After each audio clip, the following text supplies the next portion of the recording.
직접 좀 소개를 좀 해주시죠. 제가 하고 있는 일은 주로 고독사, 자살, 살인 사건 현장에 청소를 하고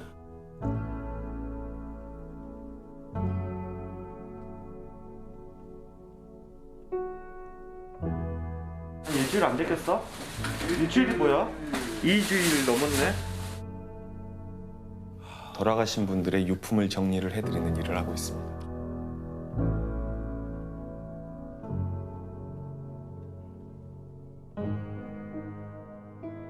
이게 그러니까 진짜 말씀하신 대로 아무나 할 수 있는 청소가 진짜 아닐 것 같네요. 그렇죠.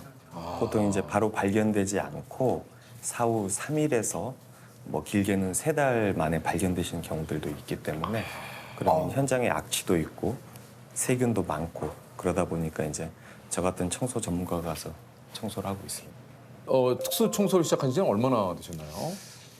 10년이 좀 넘은 것 같습니다. 10년 정도요? 꽤 오래되셨네요. 이게 뭐 어떻게 시작을 하신 건지 좀 궁금한데요. 이제 기존에 제가 장례지도사로 장례식장에서 근무를 하면서 예. 장례를 치르시던 어떤 그 따님의 부탁을 들어드리게 됐죠. 우리 그 돌아가신 분의 좀 유품이나 이런 것들 좀 정리를 해달라. 뭐 본인이 출근을 했을 때 아버지가 이제 각혈을 하셔서 돌아가셨는데 장례를 치르고 집안을 정리를 하려고 하니 너무 마음이 아픈 거예요, 자기 자신이. 아버지가 아픈데도 예, 돈을 벌려고 출근을 했다는 게 너무 속이 상한 거예요. 그래서 직접 그런 혈흔을 청소를 하고 짐을 정리를 한다는 게 너무 힘드니까 신에 대한 경험이 있는 장례지도사에게 이제 부탁을 하게 된 거죠. 이게 이제 본인 스스로 너무 내가 큰 불효를 한 거 아닌가에 대한 이런 그 좀 그 죄책감 때문에. 그렇죠. 그게 이제 계기가 돼서 이제 오늘날 이렇게 청소업체를 운영하게 됐습니다. 야, 근데 이거 처음 혹시 그 일을 할 때가 좀 기억이 나실지 모르겠는데 이런 좀 그 일을 할 때 좀 두렵거나 혹시 좀 망설여지거나 그러시진 않으셨어요? 그렇진 않았어요. 왜 그랬냐면 장례지도사 시절에 직접 현장에 가서 시신을 수습을 해오거든요. 그러면은 화재 현장에서 돌아가신 분들도 계시고 물에 빠져서 돌아가신 분들도 계시고 그러니까는 이런 식의 변사들을 많이 접하다 보니까 그런 부분은 이제 꺼리낌은 없었어요.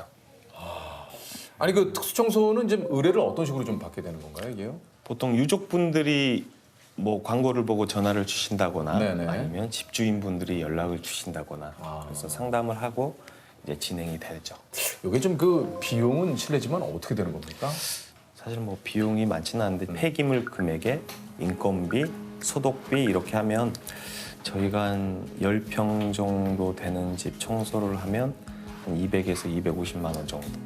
그럼 뭐 한 그 정도 되는 그 규모의 집을 청소를 하면 시간이 어느 정도 걸리나요?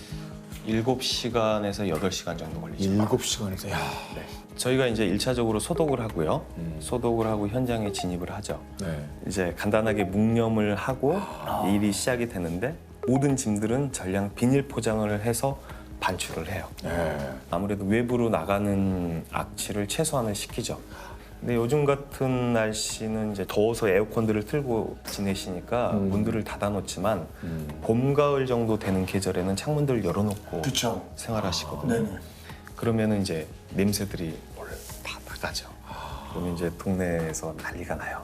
아무리 조심해서 한다 하더라도. 네, 아무리 조심해도 이제 소금 맞는 거죠. 그럼 우리 저 네. 특수청소부 분들한테 이렇게 소금을 뿌리세요? 뭐 좀 그런 분들도 계시고. 네. 저도 잘은 뭐 경험해 본 적이 없으니까. 근데 그 청소를 하고 나면 몸에 그 냄새가 밴다고 막. 냄새가 많이 배죠. 뱀니까? 네. 뭐 귓속같이 냄새가 나니까요. 근데 이제 그게 그런 냄새가 힘든 것보단 그 주변 사람들의 이렇게 좀 냉랭한 태도가 좀 제일 힘든 것 같기는 해요. 우리 집 앞에 차 대지 마라. 뭐 이런 것부터 시작해서 냄새 나니까 도대체 언제 끝나냐. 우리 집 앞에 소독해라 뭐 이렇게 말들이 많으니까 이런 식으로 좀 대해주시는 게 좀 제일 힘든 것 같기는 해요. 한편으로는 이제 그분들의 마음도 이해는 합니다만 그렇죠. 예, 돌아가신 분의 마지막 정리하는 걸 조금만 좀 이해를 해주셨으면 하는 또 마음도 또 있는데 예. 아 그러면 참 진짜 그 오해할까봐 그 직업을 그냥 다른 직업이라고 얘기하신 적은 없으세요 예전에? 이제 저런 적은 있어요. 네. 이제 병원 앰뷸런스 운전한다고 말씀드렸죠.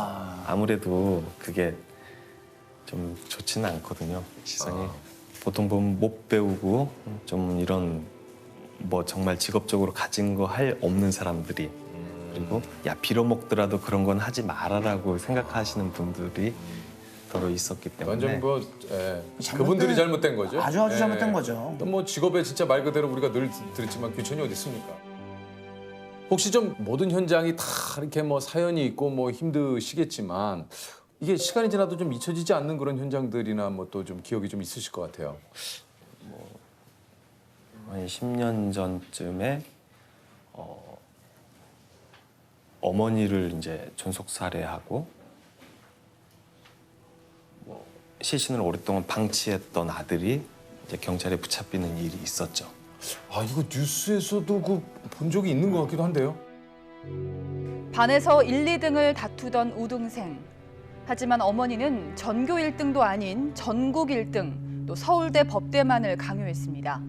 이 비뚤어진 학벌 지상주의는 결국 아들이 어머니를 살해하는 끔찍한 결과를 낳고 말았습니다.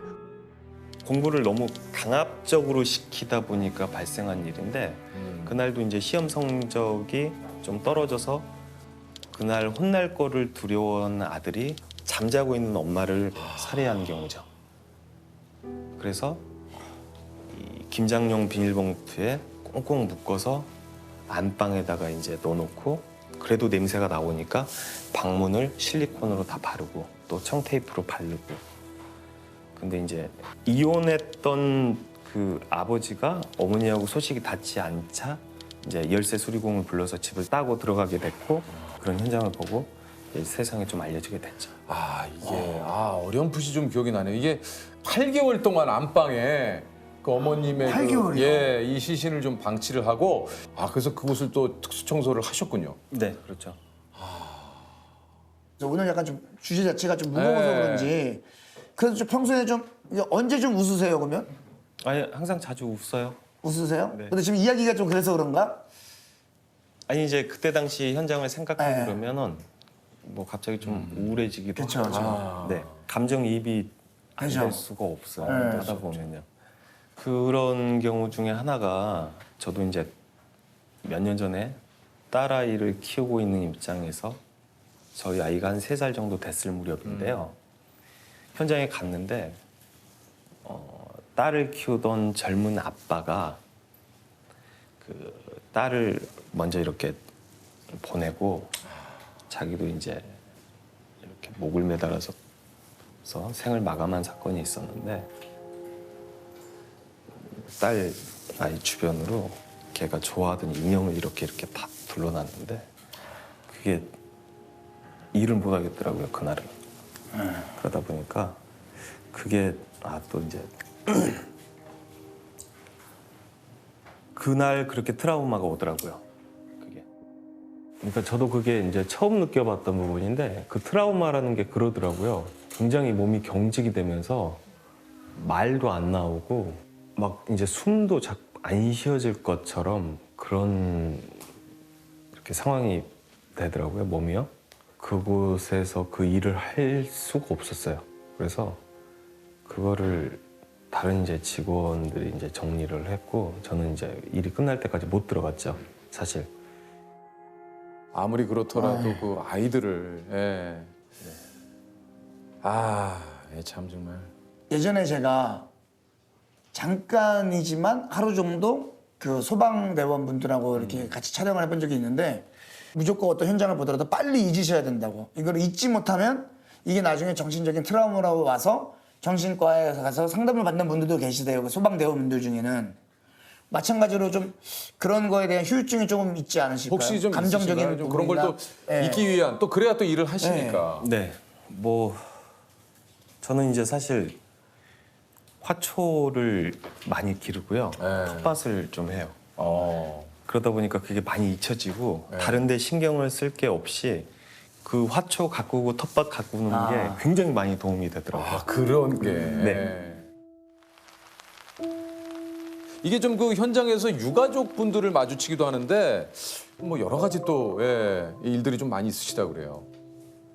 그렇죠. 대부분의 유가족 분들은 슬픔에 잠긴 채 그렇죠. 뭐 우리 아버지, 우리 어머니 이렇게 잘 정리 좀 해달라고 말씀해 주시는 분들도 계시지만 네. 뭐 덜어는 이제 뭐 조금 순서가 잘못된 경우들이 있는 것 같아요. 제가 그게 볼 때. 뭡니까? 순서가 잘못된 경우는. 이제 저희가 이제 유품을 정리를 하다 보면 귀금속이나 통장, 현금류 등은 이제 저희가 찾아서 이렇게 전달을 해드리는데 돌아가신 자리에 뭐 겨울 이불을 꺼내서 덮어버린 다음에 그걸 이제 신발을 신은 채로 들어오셔서 이제 막 뒤지시는 거죠. 마치 집에 이제 도둑 든 것처럼 이렇게 다 쏟아붓고. 아, 이게 진짜 이게 좀 뭐 잘못돼도 한참 잘못된 거 아닙니까? 이게 저 어떻게 돌아가신 분에 대한 이게 좀 예의를 표하기도 전에 당연히 이제 그런 부분은 유족분들이 가져가셔야 되는 게 맞지만, 맞지만 이 노인네가 금반지가 큰 게 있었는데 그거 어디 갔지? 왜 안 보였어? 이러면서 이제 찾으시는 거죠. 아버지가 전 재산을 자식 한 명에게 물려주고 세상을 떠났습니다. 자살을 시도해 부산에서 혼자 살던 할머니가 방 안에서 겨울 옷을 껴입은 채로 숨진 지 5년 만에 발견됐습니다. 변사 사건 현장에 발견이 되고 유족을 찾기까지 시간이 많이 걸려요.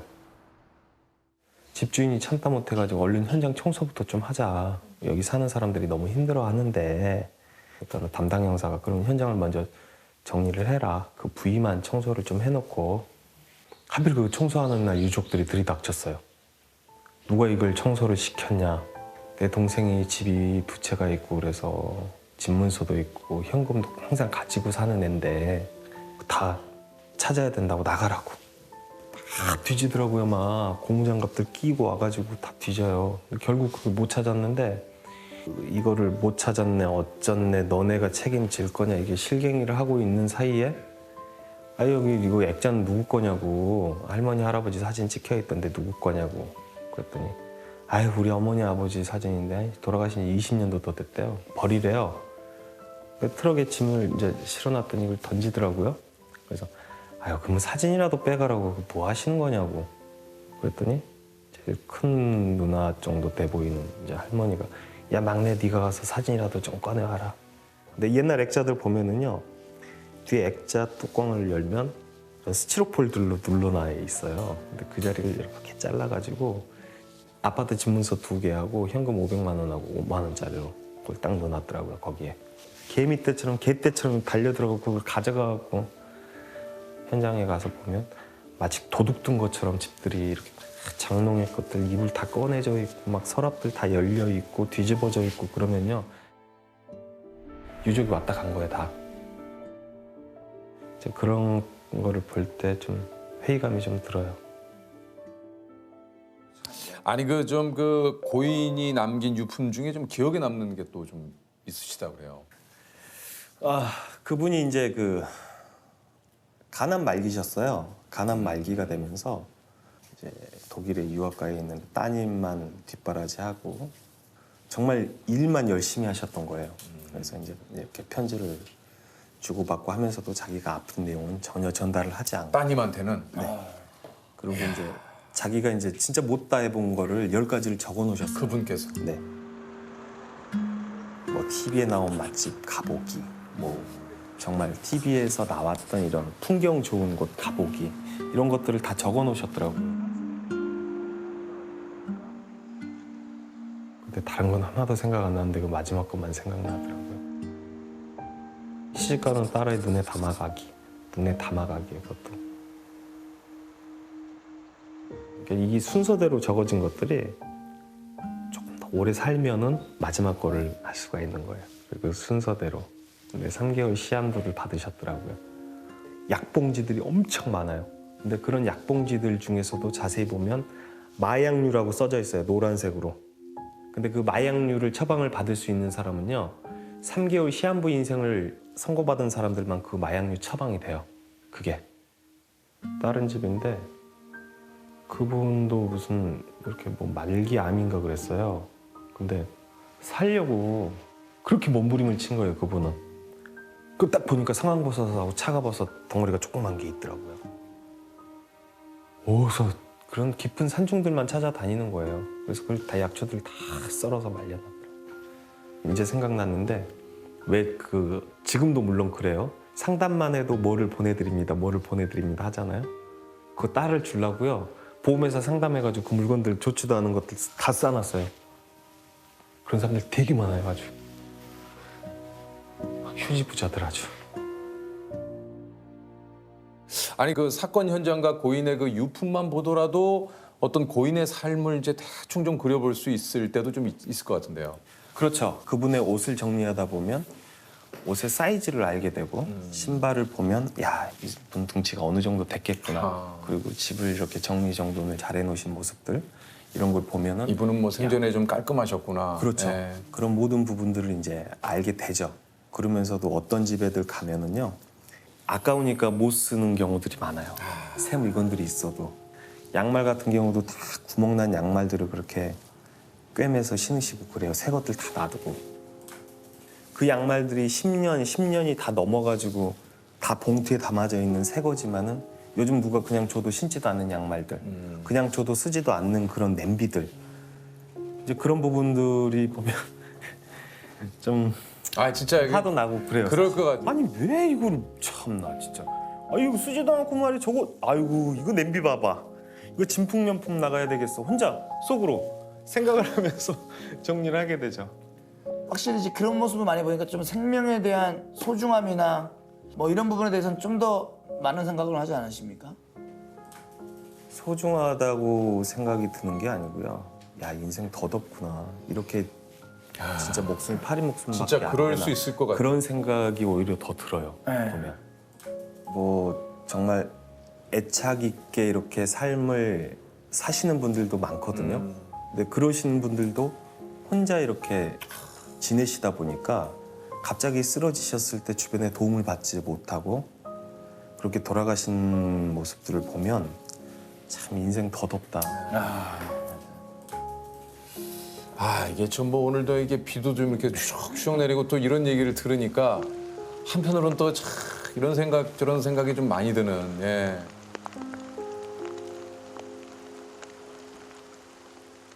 이런 고독사의 현장들 대부분 가보면은요 다 술병이거든요. 근데 그분들이 할 줄 아는 취미는 아무것도 없어요. 술 마시는 거밖에 없어요. 우리 주말만 되면 사람들 술 마시러 만나거든요. 불금에 어디 놀러 가서 그냥 술만 마셔요. 술 마시는 것 말고 할 줄 아는 게 없어요. 맥주 한 잔 놓고 1시간, 2시간씩 얘기도 하고 대화할 수 있는 뭐 그런 분위기가 좀 됐으면 좋겠는데 진짜 삶의 술이라는 게 꼭 그렇게 많이 개입이 돼야 되나. 그래서 저는 이 술을 좀 줄이고 정말 진짜 취미 생활들 좀 했으면 좋겠어요. 아 이게 참 그 가슴에 와닿는 얘기가 말씀하신 대로 뭔가 취미를 하나 갖는다는 것. 뭐 또 꼭 거창하지 않아도 뭐 하다못해 집 근처를 산책하는 것도 취미일 수 있거든요. 예.